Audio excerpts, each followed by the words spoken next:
Hey guys, Dirk Bonzani here with a lot of sunshine today at Harper Porsche. Wanted to walk around the new 2023 Porsche Macan. They actually refreshed it in 2022. They added adaptive cruises now standard for the 23 models. Other than that, it's beautiful. I'm gonna walk around in here, take a look at it, see what you guys think. If you have any questions, feel free to comment below. If you're looking for a new Porsche and you're in my local Knoxville, Tennessee market, feel free to look us up, harperporsche.com. And my name is Derek. Thank you guys for watching. We do appreciate it. Here's a quick tour of this bad boy. Let's see what you think. So it is beautiful. This is a 2023. This is black. We just got this in. You can see the adaptive cruise on the front. 22 and up has this redesigned bumper. And you can actually see from this one, which is a 21, so the difference there versus that.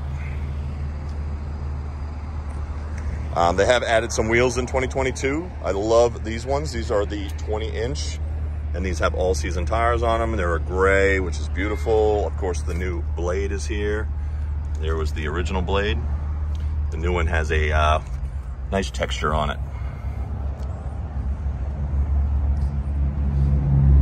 On the back end, they redid the bumpers in 22, so 22 and 23 look the same. You can see on this one, it's a little different.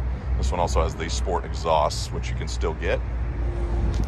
So you can see the more aggressive tail end in comparison. The trailer hitch, which I always recommend, even if you're not towing. I understand most people aren't towing, but just for bike racks and accessories. Tailgate is still opened right here. Very good amount of storage in the back. We don't do run flat tires here. We actually have an inflatable. Let's close this up.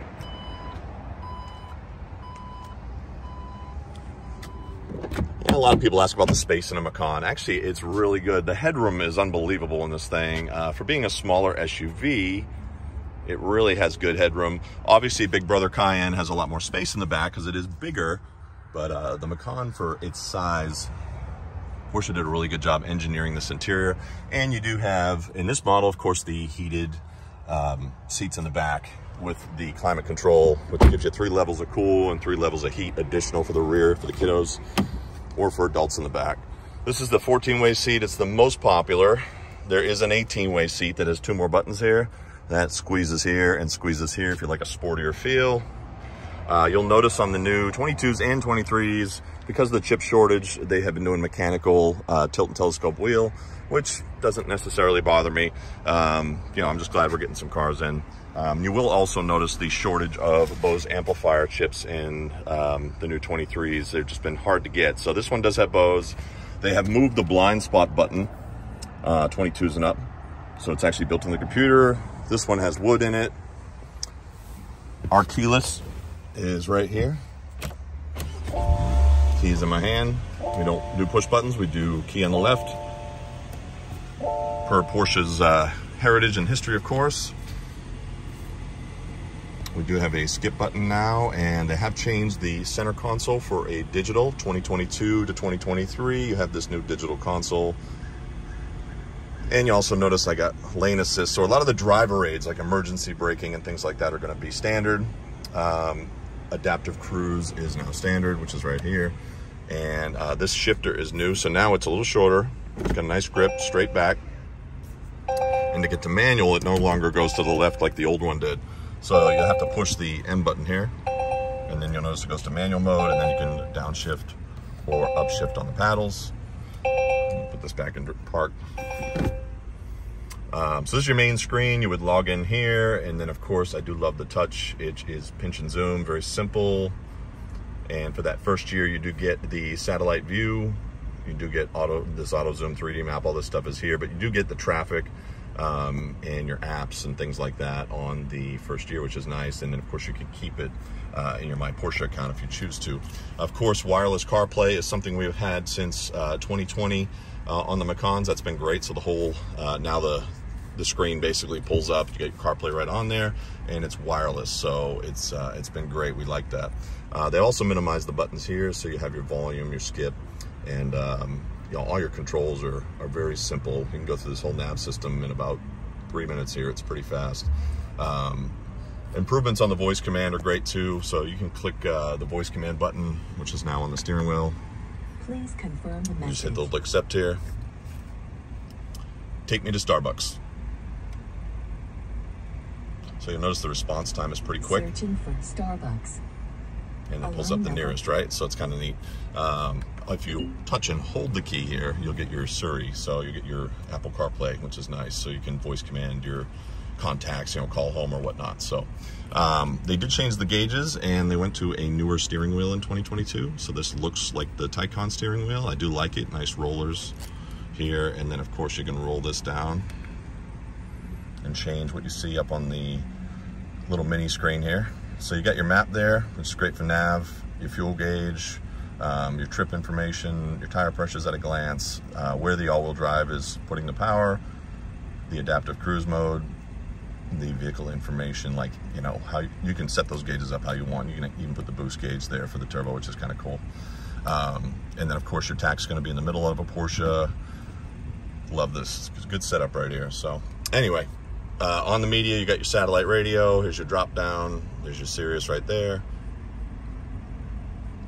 There's your phone. There's your car information. And they even put the owner's manual in here, which I think is really cool. So you can quickly search up videos or information on the vehicle. And then devices is all your connected things, and your sound, of course, adjustments and things like that. So this one has the standard rear view camera. Surround view is an option, but you do have park sensors in the front and in the rear. And a lot of people are happy with that, but if you're used to surround view, that is an extra, I think it's a $1,200 option. And then on here, you'll see this is your average popular build. We have smartphone wireless charging.